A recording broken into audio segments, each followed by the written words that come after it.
Hey, what's up, y'all? I'm extremely excited today because this is my very first video to kick off the start of my YouTube channel. I'll be posting more videos on here as often as I have quality content for you guys. The gist of the content I'll be posting on here will be a mixture between life advice and motivational speaking. Now, I have a genuine love for people and spreading positivity because, quite frankly, there isn't enough love and positive messages being circulated in society today. I'm making these videos for no other reason than I genuinely want to help as many people as I possibly can. Now, I can't promise that these videos will be a one-size-fits-all diagnosis and a cure for all your problems, but for the great majority of you, this content should be extremely helpful. So let's get into it and start to break this thing down. I could go on any one of the given social media sites that I frequent, and I'm almost guaranteed to see the same monotony. Why don't I have a man? Where are all the loyal girls? All men are the same. He, she, they never know what they want. They're always playing games, and so on and so forth. Now, it seems that almost all of us have a desire for romantic companionship, which is perfectly normal because we weren't created to live in solitude and isolation. Part of the beauty in life is having someone to evolve with. Humans are hardwired to desire companionship, so naturally we're going to go out and seek it or open ourselves up to being sought after. But so many of us go about this process in such a monotonous manner. Rather than having a diversified approach, we have these types. We look for the same physical qualities, the same personality traits, the same ambitions, the same. That right there is why so many of us are single or in relationships where we're miserable. So often I hear he, she, or they are not my type, and in the same breath, that statement is usually qualified by a generalization like the aforementioned all men/women are the same.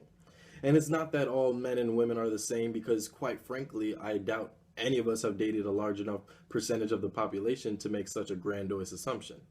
The problem with these types is that many of us have developed them based on the notion that a person with this set of traits that we're looking for is going to be a person that we're compatible with. But compatibility isn't necessarily based on traits or commonality. For instance, the group of friends I hang out with on a regular basis, we look like the poster children for a diversity campaign. We come from all different kinds of backgrounds and parts of the world, but our friendship works almost effortlessly because it's based on an organic connection. The deeper and more pressing issue with these types is that we create them solely based on what we want. Now, when you first hear that, you might think, okay, what's wrong with that? Well, when you were 5, you might have wanted to be a princess or an astronaut, but as you grew older, your desires may have matured into something totally foreign to what they once were. The only thing constant in life is change. And as we grow and evolve, what we want, what we believe, changes with us. So you may end up outgrowing the person you're now with if you're simply with them because they're your type. Understand that what you want out of life 5 months from now or 5 years from now may drastically change or change just enough for you to no longer be compatible with the people you now consider your type. There's nothing wrong with your wants changing. It's a part of life, but that is why it's so crucial to find someone with whom you develop an organic connection with. It can't be forced. A lot of us are forcing ourselves into these relationships that are doomed to fail because we have conditioned our minds to be attracted to only one type of person. You see, our brains are like putty. If you repeat a thought or a phrase enough, your brain will adjust to that thing you keep repeating in your mind and start to accept it as a truth. The more you repeat it, the deeper it will resonate in your brain until it is buried deep enough in your subconscious and becomes a part of who you are. So many of us have created this ideal person that we have to be with, and we tell ourselves anyone outside of that is not worthy. So now our subconscious is chasing and actively seeking out that person you created in your mind.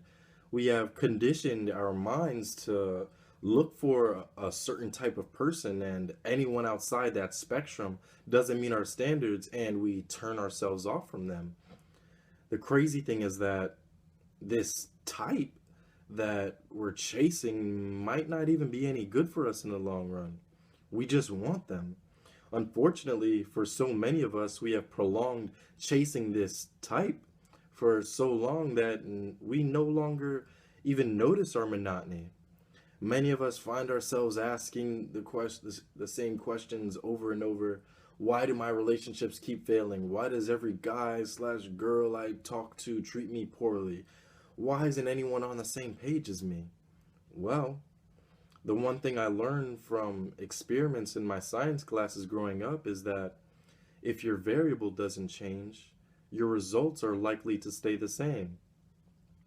Well, life is unpredictable and the circumstances in our lives may change, but if the variable, the type of person we're seeking is similar to the previous one, the end result is going to be similar to the previous one. I've heard the question asked time and time again, would you date an ugly person with a great personality? And the majority of us will answer, well, I have to be attracted to them first to even start a relationship with them. The problem there is that too much emphasis is placed on the first. I have to be attracted to them first for it to work. Now, even if you manage to stay healthy your whole life, you aren't going to maintain your youthful appearance for your entire life. If you don't believe me, just ask your grandparents for a picture of them at the age you are now. Life happens to all of us. No one is immune to aging. We are all victims of time. So, if the foundation of your connection is solely based on the fact that they look good and you look good together, your relationship is going to fade just as your appearance is going to fade. And please don't kid yourself. If you're trying to establish a connection with someone and the number one thing pressing your mind is their looks over all other characteristics, that is the foundation of your connection. And those type of relationships are superficial and not suited for long-term success.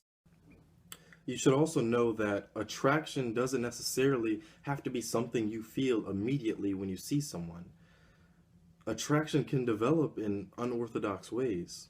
For instance, there's the cliche story of two people starting out as platonic friends, and over time it grows into something deeper and more romantic and intimate.